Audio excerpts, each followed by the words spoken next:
Right. You need Haliburton. Ladies and gentlemen, there's only 2 players in the NBA that are averaging 25 points and 10 assists a game. Haliburton. Shooting 52% from the field, 45% from three-point range, 88% from the free throw line. Leads the NBA with 11.9 assists a game and is 3rd in the league behind Steph Curry and Luka Doncic. Pacers are averaging over 128 points a game. And they're 3rd in the league in three-point shooting at 38.8%. What did I say in the open? Tyrese Haliburton is a master at breaking through defenses.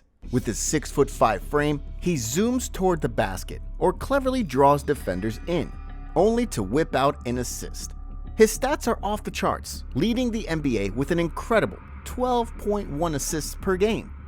It's accurate to say that he's a monster when it comes to setting up shots, sending out 531 passes that turn into scoring chances.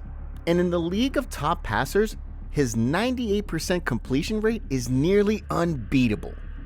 Remember that epic game against the Bucks? He launched an alley-oop from half court, and Obi Toppin turned it into a stunning reverse dunk. Nice move, but couldn't finish with the left hand. Haliburton pushes, alley-oop to Toppin! Oh, no! God damn it, Tyrese. Okay, enough with his assists. Let's get down to his Steph Curry shooting.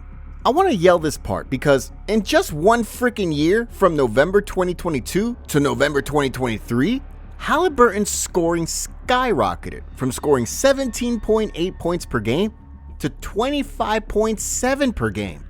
That's a 7.9 point increase, and he's doing it more efficiently, even with the same amount of assists.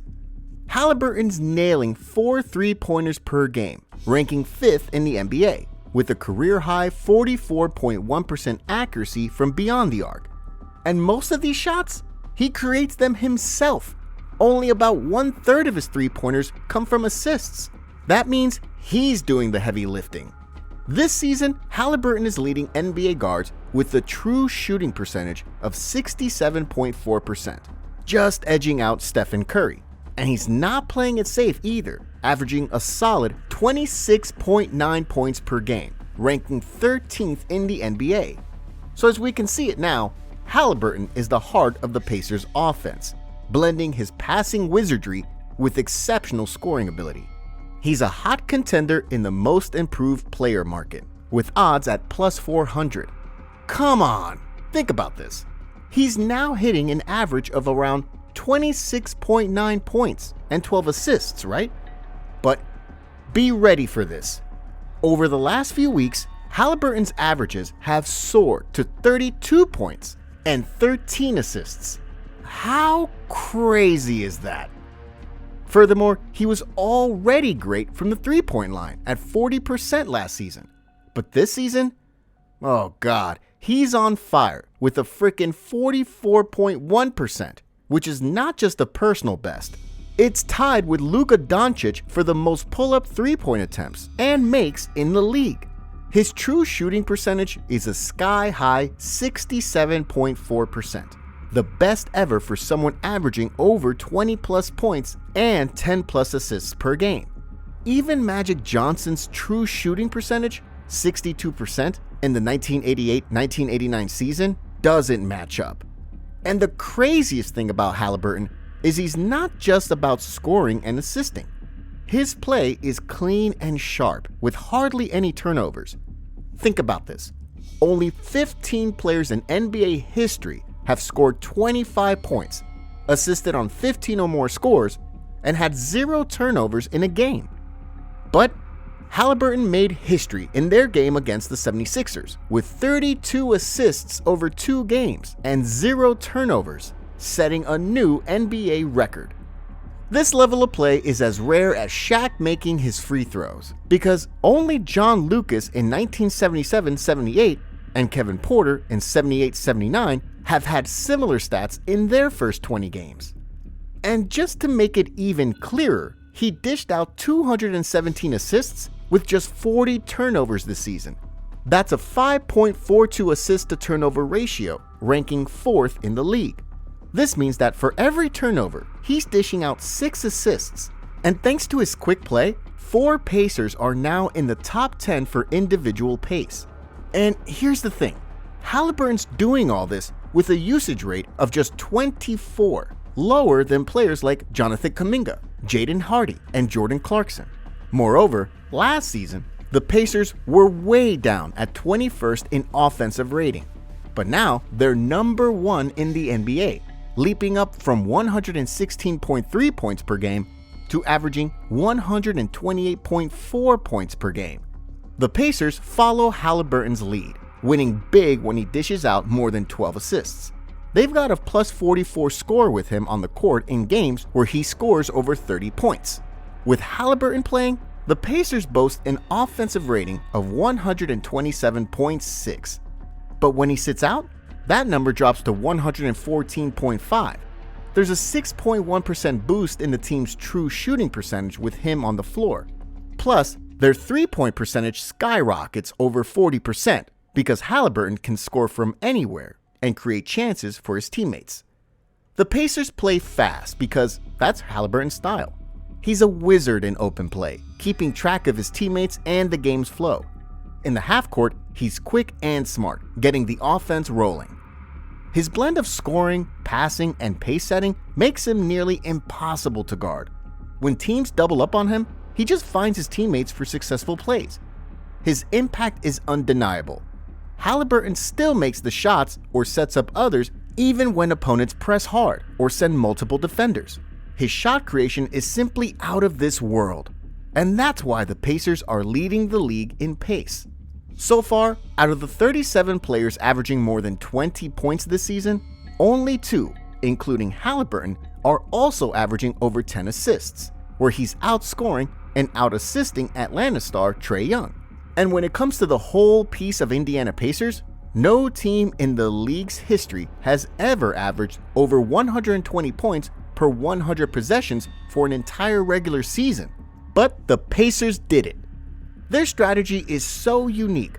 Go all out on offense, even if it means struggling on defense. This approach makes the Pacers one of the most extraordinary teams in NBA history. They're diving headfirst into new ways of scoring, setting records, and pushing past the usual limits.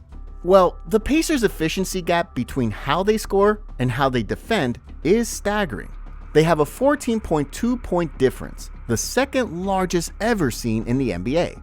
This means that they score way more they're letting in, despite their defensive challenges. And speaking of challenges, Rick Carlisle, the former coach of the Dallas Mavericks, spilled some insider info that back in the 2020 NBA draft, the Dallas Mavs were desperate to snag Tyrese Haliburton. And later, this was confirmed by Mark Cuban. Tyrese Haliburton. Great. We did everything we could to trade up and get him. He's a great player. Did everything we could. Now, obviously, Rick was our coach at the time. Rick goes to Indiana. What's the first deal he does? Tyler Herman, let me get him. I love it. I told you I love Rick. Yeah. They were all in for him. But why? They believed Haliburton was the draft's top pick, even with big names like Anthony Edwards and LaMelo Ball in the mix. Carlisle shared, "When the trade call was completed, I knew Haliburton was special. In Dallas back in 2020, we tried everything to move up in the draft for him. We saw him as the best in the class, even though he ended up being picked 12th or 13th. I've always believed in his talent." Furthermore, Carlisle didn't just admire Haliburton's skills. He saw something in him that reminded him of some other NBA greats. He compared Haliburton's passing abilities to those of Luka Doncic and Jason Kidd, two legends he coached during his time with the Mavs. Carlisle was impressed by how Haliburton, like Kidd and Doncic, could handle being trapped by opponents, yet still managed to create opportunities for his teammates. Carlisle explained, "The other thing I really was impressed with was the way Tyrese trusted his teammates when they started trapping him all over the floor." Carlisle said of Haliburton, "Certain guys have the ability to deliver the ball in a way that creates confidence for teammates. I saw Jason Kidd do it, I saw Luka Doncic do it, and now we're seeing Tyrese do it." But honestly, where does this dude come from? How come in just freaking 3 years, he became from 0 star to superstar? See, young Haliburton was hustling on the local courts, far from the glitz and glam of major AAU teams. The national spotlight is hardly a glimmer to him, and ESPN tagged him as a 3-star recruit. But Haliburton felt more like an invisible player, unseen by the big leagues. But fast forward to his senior year's final AAU showdown. Haliburton, the underdog, steps up and steals the show against top-tier recruits. Colleges start to take notice, offers pour in, and he picks Iowa State with his eyes laser-focused on the NBA prize. In his college days, Haliburton's not racking up crazy stats, but NBA scouts can't help but spot his potential. Playing in the Under-19 World Cup with future NBA stars? That's like a turbo boost to his confidence. Sophomore year rolls around, and he's not just playing, he's leading the pack. But then, a wrist injury, and the pandemic hit a pause on his rising star. And when the 2020 NBA draft happens, the Sacramento Kings snag Haliburton at the 12th pick overall, a move that raises some eyebrows. His rookie season was solid, but then, whoosh, a trade whisks him off to the Indiana Pacers. Yeah, so I got a call from my agent about 30 minutes before, and he said, I think you might get traded. I thought it was a joke.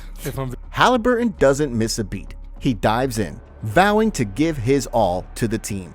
And yes, as we're witnessing right now, his third season is a slam dunk, an all-star selection, and a juicy 6-year contract extension worth $260 million crown him as the Pacers' leading man for the coming decade.